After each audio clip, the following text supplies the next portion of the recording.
Today I'm going to upgrade the Seatpost on my Fuji with the brick saddle. I don't feel that I have the seat far enough back. You can see the rails are already all the way back in the clamp that I have on the stock Seatpost. I feel that I'm sitting on the back rivets more, and when I pedal and once I slide forward, I feel comfortable on the saddle, but it's not right. So basically I need a bigger offset. So I went ahead and got the Velo Orange Seatpost, which has an extra 10 millimeters of offset.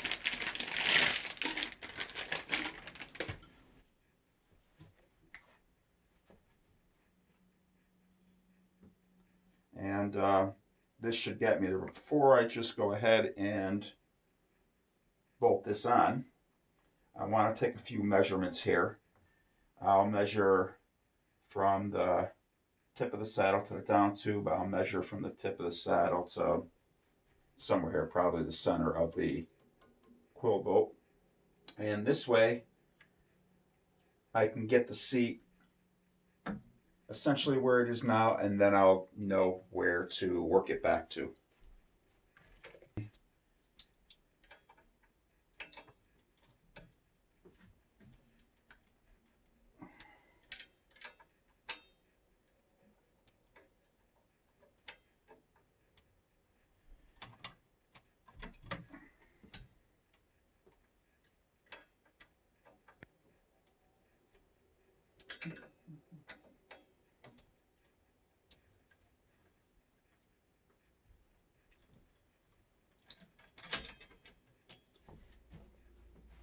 My Brooks Swift.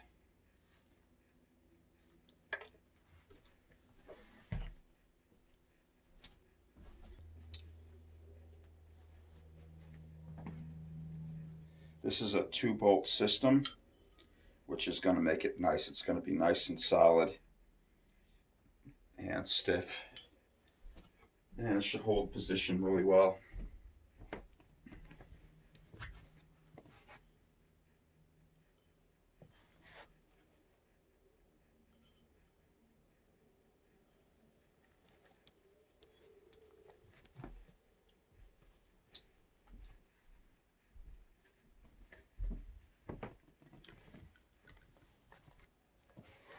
I loosen the Allen heads hopefully far enough to where I can get the saddle rails onto it.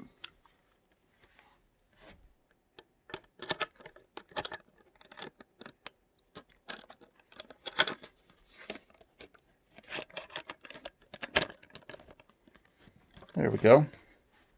And now I just need to tighten it up and get it on the bike.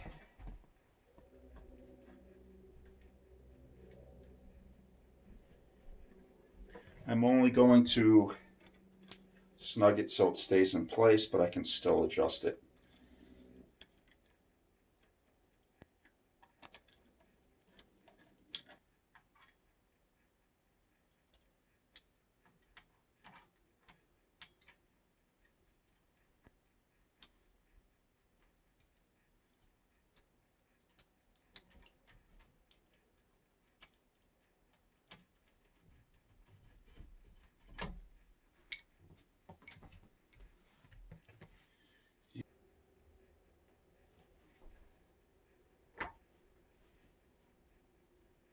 I'm going to add a little grease to the seat post. I have this clear poly grease.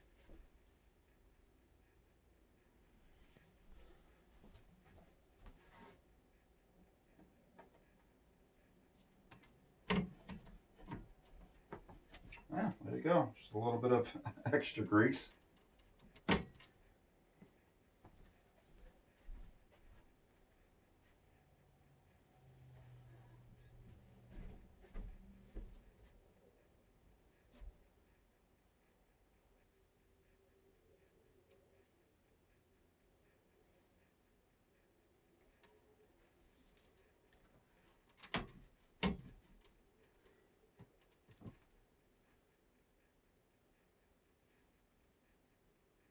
It's funny because on the camera it looks like the tip is pushed way up, as where when I'm looking at it on the bike, it looks a little bit more level.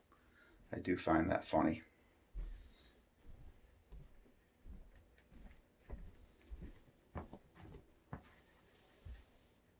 And once I ride it, I'll know for sure if the tilt, because what I found on the Brooks saddles, I tended to always want to slide forward. So I always, every Brooks I've ever had, I've always tend to just lift the nose here. I think that has to do with how Brooks are made. The back portion, there's a big steel structure. And then the rest of it's like a hammock. So you kind of want to slip into the hammock. And that's why a lot of people that have Brooks need more offsets in their seats. It could also be their frame geometry. It's really short, cuts hair instead of coming over to here and up. So you get less fore and aft room. But all I know is I've always had to tip mine up a bit.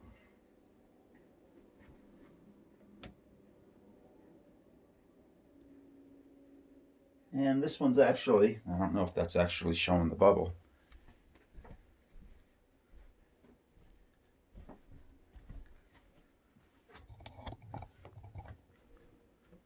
It has the optical illusion of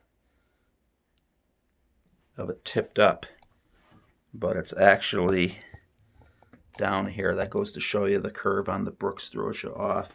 Of course, that'll change if I just slide this either direction. Yeah, slide it that way and it's more level. I'm actually just going to tighten it up there now that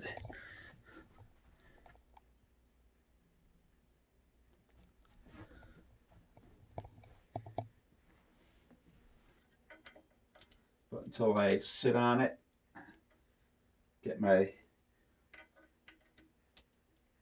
until I sit on it, make sure the seat height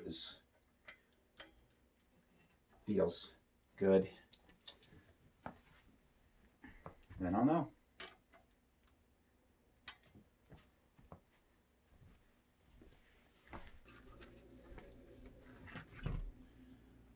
I'm going to sit on it and I'm going to do the heel on the pedal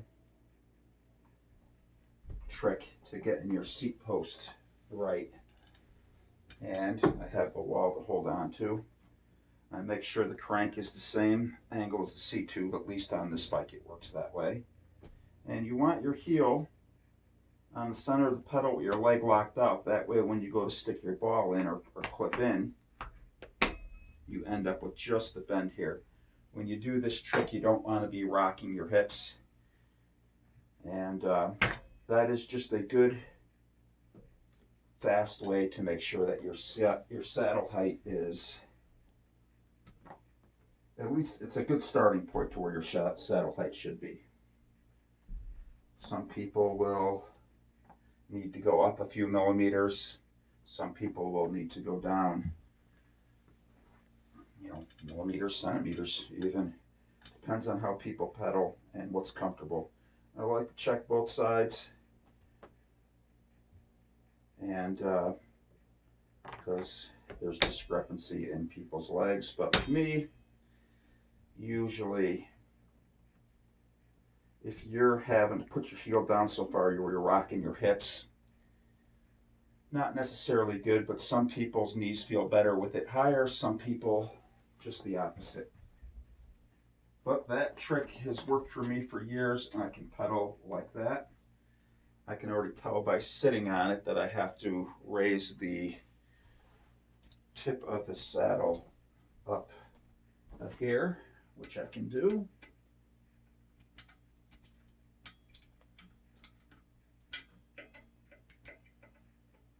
And something I didn't do, but I'd recommend in this video, is put a little grease on the threads of the seat bolts.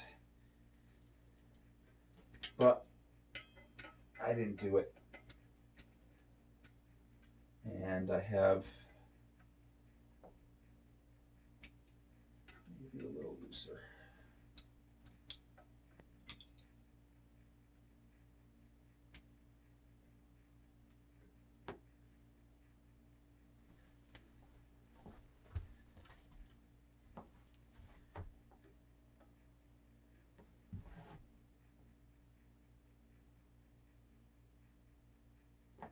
Oh yeah.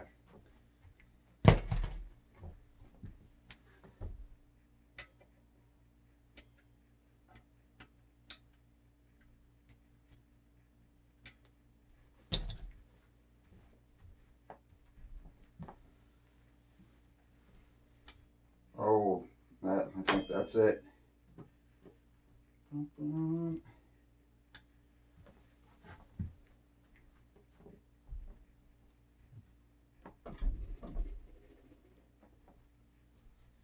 There you go. Now I'll take a closer look what the Velo Orange Seatpost looks like. This is the stock Fuji post. Not bad. Single bolt. It's got the aerodynamic wedge. I don't know what to call it. Cut design. And it's a short seat post. The Velo Orange logo. You know, it's definitely a beefier seat post as far as the amount of mass. I mean, the one thing I could say with the Fuji seat post was stiff enough to hold my body weight up and comfortable, but that's probably has to do with the flex of the, well, steel frame and the hammock style seat of a Brooks. And you can see the amount of offset difference, because down here I got it, well, I'm just eyeballing it all, but yeah, there's quite a bit more. Park my bike, there we go.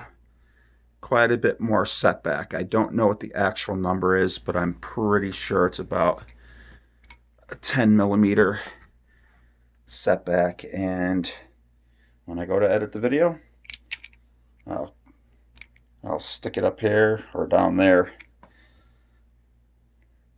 what the actual measurements are. But it matches close enough on the camera. It looks like the silvers are the same, but like my quill stem and my rims are more high polished, as where this is more of a brush silver. But the average Joe is never going to be able to tell that. All right, if you have a Brooks saddle and you can't get the seat back far enough, that's the type of post you need.